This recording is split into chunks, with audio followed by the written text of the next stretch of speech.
שלום לכולם, בפרשת וישב אנו מתחילים את סיפורם של בני ישראל, תולדות יעקב, של יוסף והאחים, סיפור החלומות, השנאה, מכירת יוסף וכל המשך השתלשלות המאורעות.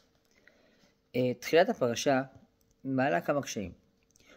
אומרת התורה, אלה תולדות יעקב, יוסף בן 17 שנה היה רואה את אחיו בצאן, והוא נער מבני בלהה ובני זלפה נשי אביו, ויבא יוסף את דיבתם רעה אל אביהם.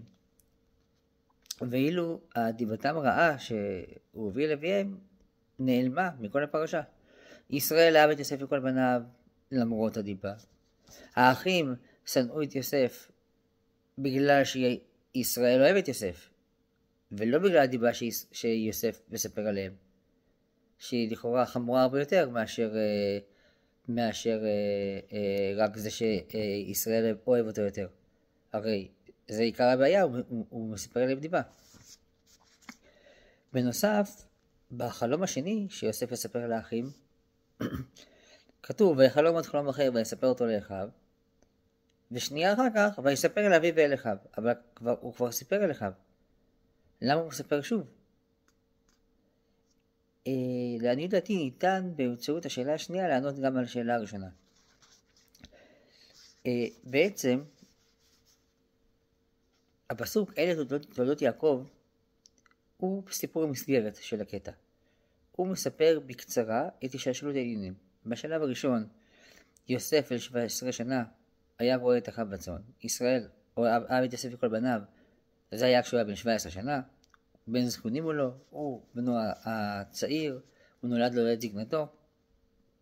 כמובן יש את בנימין, אבל לא עליו הסיפור כרגע, אלא על יוסף לעומת הבנים שקדמו לו. יוסף הרי הוא בנה של רחל.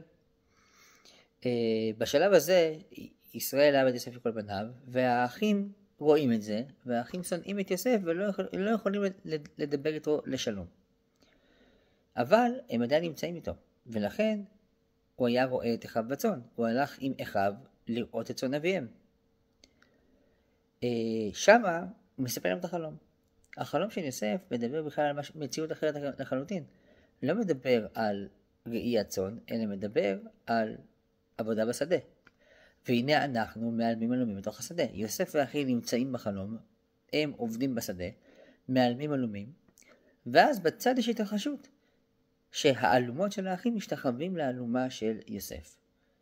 יוסף מפרש את זה, אנחנו לא יודעים איך הוא פרש את זה. יוסף בשלב הזה עוד לא פותר חלומות.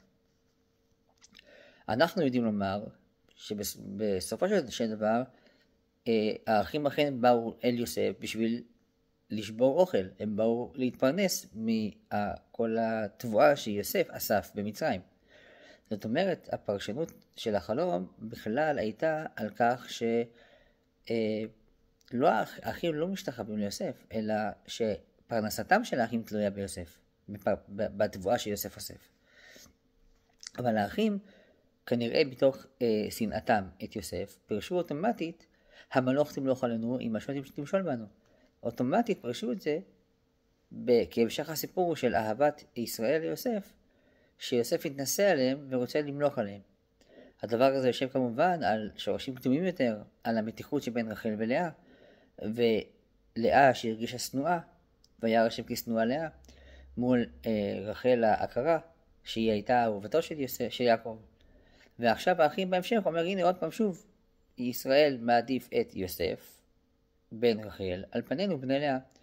ועכשיו שיוסף בא ומספר לנו שהוא רוצה למלוך, אנחנו בוודאי נוקיע אותו. ולכן בני לאה פורשים מיוסף ומנדים אותו. והוא נער את בני בלהה ובני זלפה נשי אביו. הוא נשאר רק עם בני השפחות, שלהם אין יומרה להוביל, כי הם מראש בני השפחות ולא בני הגבירה. השלב הבא זה החלום השני. בחלום השני זה כבר לא משהו שלכאורה נתון לפרשנות. זה לא האחים שנמצאים בחלום והאלומות שנמצאות לידם והאלומות משתחוות.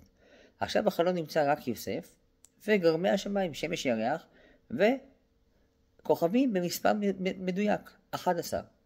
מיד מפרשים את האחים, 11 כוכבים אלו 11 בנים של יעקב. ולכן בשלב הזה הכוכבים המייצגים את האחים משתחווים ליוסף אישית. במקום הזה כל האחים, גם בני בלהה ובני זלפה, מבינים שהחלום אומר שכולם השתחוו והתבטלו ליוסף. לדבר הזה גם בני השפחות הם מוכנים להסכים. בשלב הזה גם הם כבר מנדים אותו. יוסף שנשאר לבד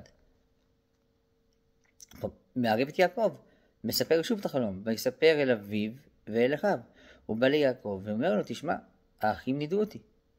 למה נידו אותך? הנה, זה החלום שסיפרתי להם. אומר לו יעקב, בטח שנידו אותך.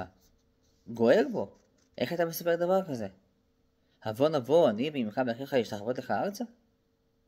והאחים שקיבלו את האישור של יעקב לפרשנות שלהם, ויקנאו בו אחיו, לעומת זאת יעקב שיש לו איזשהו ניסיון בחלומות, יודע שלא תמיד הפתרונות הראשונים הם הפתרונות הבנאליים הם הפתרון, כנראה שיש פירוש אחר.